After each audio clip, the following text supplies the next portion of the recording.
I'll tell you a little bit about irrational behavior, not yours, of course, other people's. After being at MIT for a few years, I realized that writing academic papers is not that exciting. I don't know how many of those you read, but it's not fun to read and often not fun to write, even worse to write. So I decided to try and write something more fun. And I came up with an idea that I will write a cookbook. And the title for my cookbook was going to be Dining Without Crumbs, The Art of Eating Over the Sink. And it was going to be a look at life through the kitchen. And I was quite excited about this. I was going to talk about a little bit about research, a little bit about the kitchen. We do so much in the kitchen, I thought this would be interesting. And I wrote a couple of chapters and I took it to MIT Press and they said, cute but not for us, go and find somebody else. I tried other people and everybody said the same thing, cute, not for us. Until somebody said, look, if you're serious about this, you first have to write a book about your research. You have to publish something, and then you'll get the opportunity to write something else. If you really want to do it, you have to do it. So I said, I really don't want to write about my research. I do this all day long. I want to write something else, something a bit more free, less constrained. And this person was very forceful and said, look, that's the only way you'll ever do it. So I said, okay, if I have to do it, I had a sabbatical. I said, I'll write about my research if there's no other way, and then I'll get to do my cookbook. So I wrote a book on my research, and it turns out to be quite fun in two ways. First of all, I enjoyed writing, but the more interesting thing was that I started learning from people. It's a fantastic time to write because there's so much feedback you can get from people. People write me about their personal experience and about their examples and what they disagree and nuances. And even being here, the last few days, I've known really heights of obsessive behavior I never thought about, which I think is just fascinating. I want to tell you a little bit about irrational behavior, and I want to start by giving you some examples of visual illusion as a metaphor for rationality. So think about these two tables, and you must have seen this illusion. If I ask you what's longer, the vertical line on the table on the left or the horizontal line on the table on the right, which one seems longer? Can anybody see anything but the left one being longer? No, right? It's impossible. But the nice thing about visual illusion is we can easily demonstrate mistakes. So I can put some lines on, doesn't help. I can animate the lines, and to the extent you believe me, I didn't shrink the lines, which I didn't, I've proven to you that your eyes were deceiving you. Now, the interesting thing about this is when I take the lines away, it's as if you haven't learned anything in the last minute. You can't look at this and say, okay, now I see reality as it is, right? It's impossible to overcome this sense that this is indeed longer. Our intuition is really fooling us in a repeatable, predictable, consistent way. There's almost nothing we can do about it aside from taking a ruler and starting to measure it. Here's another one. This is one of my favorite illusions. What do you see the color that the top arrow is pointing to? The brown, thank you. The bottom one? Yellow. Turns out they're identical. Can anybody see them as identical? Very, very hard. I can cover the rest of the cube up, and if I cover the rest of the cube, you can see that they're identical. And if you don't believe me, you can get the slide later and do some arts and crafts and see that they're identical. But again, it's the same story, that if we take the background away, the illusion comes back, right? There's no way for us not to see this illusion. I guess maybe if you're colorblind, I don't think you can see that. I want you to think about illusion as a metaphor. Vision is one of the best things we do.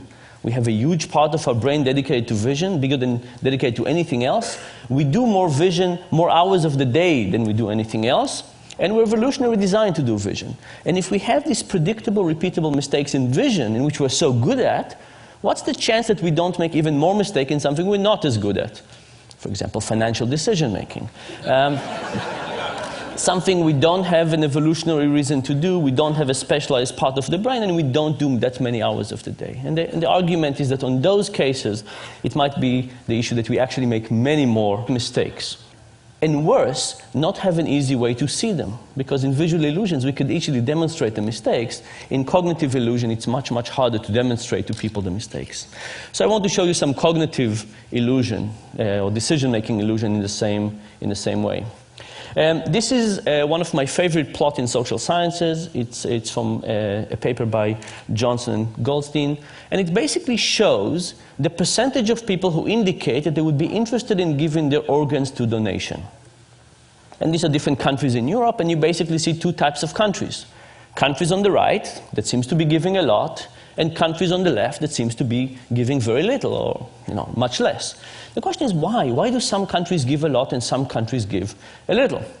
When you ask people this question, they usually think that it has to be something about culture, right? How much do you care about people? Giving your organs to somebody else is probably about how much you care about society, how linked you are. Or maybe it is about religion.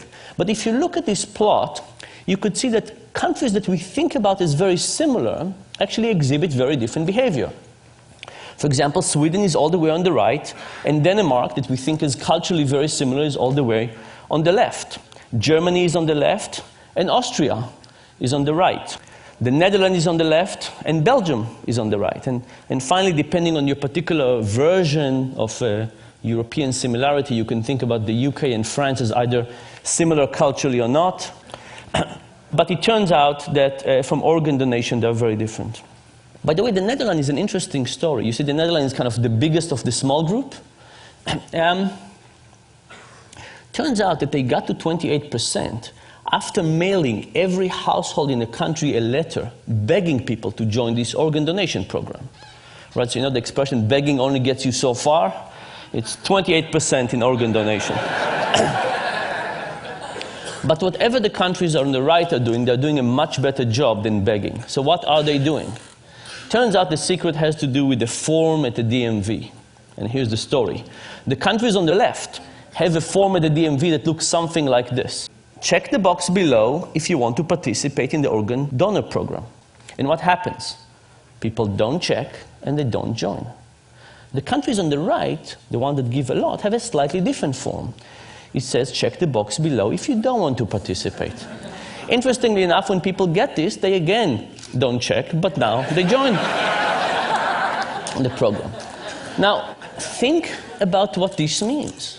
You know, we wake up in the morning and we feel we make decisions. We wake up in the morning and we open the closet and we feel that we decide what to wear, and we open the refrigerator and we feel that we decide what to eat. And what this is actually saying that much of these decisions are not residing within us. They're residing by the person who's designing that form. When you walk into the DMV, the person who designed the form will have a huge influence on what you'll end up doing. Now, it's also very hard to intuit these results. Think about it for yourself. How many of you believe that if you went to renew your license tomorrow and you went to the DMV and you would encounter one of these forms, that would actually change your own behavior? Very, very hard to think that it will influence us, right? We can say, oh, these funny Europeans, of course it would influence them. But when it comes to us, we have such a feeling that we're at the driver's seat. We have such a feeling that we're in control and we are making the decision that it's very hard to even accept the idea that we actually have an illusion of making a decision rather than actual decision. Now, you might say, you know, these are decisions we don't care about. In fact, by definition, these are decisions about something that will happen to us after we die. How could we care about something less than something that happens after we die? So a standard economist, somebody who believes in rationality, would say, you know what? The cost of lifting the pencil and marking a V is higher than the possible benefit of the decision, so that's why we get this effect. But in fact, it's not because it's easy, it's not because it's trivial, it's not because we don't care, it's the opposite. It's because we care, it's difficult, and it's complex, and it's so complex that we don't know what to do. And because we have no idea what to do, we just pick whatever it was that was chosen for us. I'll give you one more example for this. This is from a paper by Redelmeier and Shafir. And they said, you know, would this effect also happen to experts? People who are well paid, experts in their decisions, do it a lot. And they basically took a group of physicians. And they presented to them a case study of a patient. And they said, here's a patient, he's a 67-year-old farmer, he's been suffering from a right hip pain for a while. And then they said to the physician, yes, you decided a few weeks ago that nothing is working for this patient. All these medications, nothing seems to be working, so you refer the patient to hip replacement therapy, hip replacement, okay? So the patient is on a path to have his hip replaced. And then they said, half the physician, they said, yesterday, you reviewed the patient's case and you realized that you forgot to try one medication. You did not try ibuprofen. What do? Do you pull the patient back and try ibuprofen, or do you let them go and have hip replacement? Well, the good news is that most physicians in this case decided to pull the patient and try ibuprofen. Very good for the physicians. The other group of the physicians, they said, yesterday when you reviewed the case, you discovered there were two medications you didn't try out yet, ibuprofen and piroxicam. They said, your two medications didn't try out yet. What do? You let them go, or you pull them back. And if you pull them back, do you try ibuprofen or piroxicam? Which one? Now, think of it. This decision makes it as easy to let the patient continue with hip replacement, but pulling them back all of a sudden becomes more complex. There's one more decision. What happens now? Majority of the physicians now choose to let the patient go to hip replacement. I hope this worries you, by the way, when you go to see your physician. The thing is that no physician would ever say, piroxicam, ibuprofen, hip replacement, let's go for hip replacement. But the moment you set this as the default, it has a huge power on whatever people end up doing. I'll give you a couple of more examples of irrational decision making. Imagine I give you a choice. Do you want to go for a weekend to Rome, all expenses paid, hotel, transportation, food, breakfast, a continental breakfast, everything, or a weekend in Paris? Now, weekend in Paris, weekend in Rome, these are different things. They have different food, different culture, different art. Now, imagine I added a choice to the set that nobody wanted. Imagine I said a weekend in Rome, a weekend in Paris, or having your car stolen. Now, it's a funny idea, because why would having your car stolen in this set influence anything? But what if the option to have your car stolen was not exactly like this? What if it was a trip to Rome, all expenses paid, transportation, breakfast, but doesn't include coffee in the morning? If you want coffee, you have to pay for it yourself. It's €2.50. Now, in some ways, given that you can have Rome with coffee, why would you possibly want Rome without coffee? It's like having your car stolen. It's an inferior option. But guess what happened? The moment you add Rome without coffee, Rome with coffee become more popular, and people choose it. The fact that you have Rome without coffee makes Rome with coffee look superior, and not just to Rome without coffee, even superior to Paris. Here are two examples of this principle. This was an ad from The Economist a few years ago that gave us three choices. An online subscription for $59, a print subscription for $125, or you could get both for $125. Now, I looked at this and I called up The Economist and I tried to figure out what were they thinking. And they passed me from one person to another, until eventually I got to a person who was in charge of the website, and I called them up and they went to check what was going on, and the next thing I know, the ad is gone and no explanation. So I decided to do the experiment that I would have loved The Economist to do with me. I took this and I gave it to 100 MIT students. I said, what would you choose? And these are the market share. Most people wanted the combo deal. Thankfully, nobody wanted the dominated options. It means our students can read. But now, if you have an option that nobody wants, you would take it off, right? So I printed another version of this when I eliminated the middle option, and I gave it to another 100 students. Here's what happens. Now the most popular option became the least popular, and the least popular became the most popular. What was happening is that option that was useless in the middle was useless in the sense that nobody wanted it. But it wasn't useless in the sense that it helped people figure out what they wanted. In fact, relative to the option in the middle, which was get only the print for $125, the print and web for $125 looked like a fantastic deal. And as a consequence, people chose it. The general idea here, by the way, is that we actually don't know our preferences that well. And because we don't know our preferences that well, we're susceptible to all of these influences from the external forces, the defaults, the particular options that are presented to us, and so on. One more example of this. People believe that when we deal with physical attraction, we see somebody and we know immediately whether we like them or not, attracted or not. This is why we have these 4-minute dates. So I decided to do this experiment with people. I'll show you graphic images of people, not real people. The experiment was with people. I showed some people a picture of Tom and a picture of Jerry, and I said, who do you want to date, Tom or Jerry? But for half the people, I added an ugly version of Jerry. I took Photoshop and I made Jerry slightly less attractive. The other people, I added an ugly version of Tom. And the question was, will ugly Jerry and ugly Tom help the respective more attractive brothers? And the answer was absolutely yes. When ugly Jerry was around, Jerry was popular. When ugly Tom was around, Tom was popular. This, of course, has two very clear implications for life in general. If you ever go bar hopping, who do you want to take with you?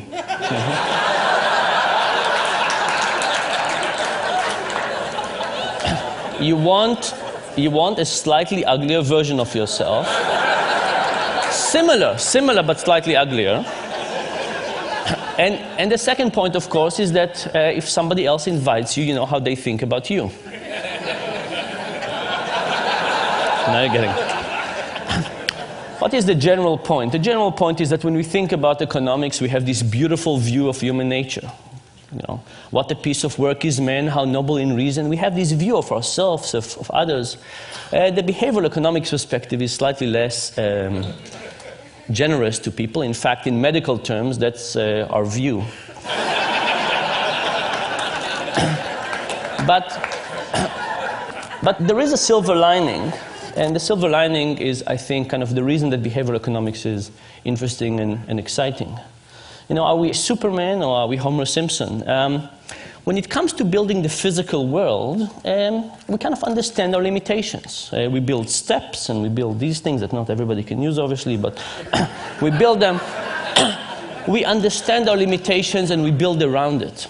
But for some reason, when it comes to the mental world, when we design things like healthcare and retirement and stock markets, we somehow forget the idea that we're limited. And I think if we understood our cognitive limitations in the same way that we understand our physical limitation, even if they don't stare us in the face in the same way, we could design a better world. And that, I think, is the hope of this thing. Thank you very much.